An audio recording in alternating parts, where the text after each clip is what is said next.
making rainbow arts.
Little learners, welcome to our Fruit Fiesta fun, where we'll embark on a delicious adventure to meet some fantastic fruity friends.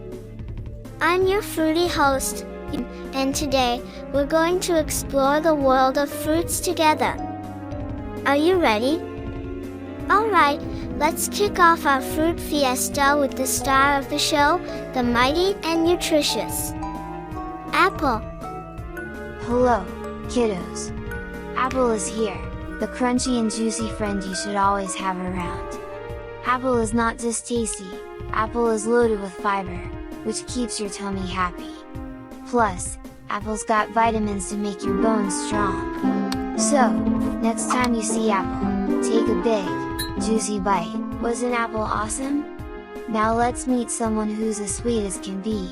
It's the one and only banana. Greetings, kiddos! Banana is here, the natural energy booster. Peel banana open, and you've got a yummy snack packed with potassium, which keeps your heart happy. And remember, banana is the original slip-on shoe for your snack time adventures. Fantastic! Now, let's meet a very good friend who's bursting with flavor, the incredible blueberry. Hi, friends! Blueberry is here, the tiny but mighty antioxidant superhero. Blueberry keeps your brain sharp and your immune system strong. Plus, blueberry is like a little burst of joy in every bite. So, pop blueberry into your mouth, and let's bring on the berry bliss. Wasn't that very exciting? Now, let's travel to the tropics and say aloha to the sensational mango. Hey, little buddies! Mango is here, the tropical delight. Mango is not just tasty. Mango is a vitamin C powerhouse that keeps your skin glowing. Eating mango is like taking a mini vacation to a tropical paradise. So, dive into the mango madness. And there you have it, our Fruit Fiesta fun adventure. We hope you had a very good time getting to know these fruity friends. Remember, fruits are not only delicious but also super good for you. So, let's make meals a fruity fiesta every day. Thanks for joining us on this fruity journey. Don't forget to like, subscribe, and share this video with your friends. Until next time, keep munching on those tasty fruits and stay healthy. Bye bye, fruity friends.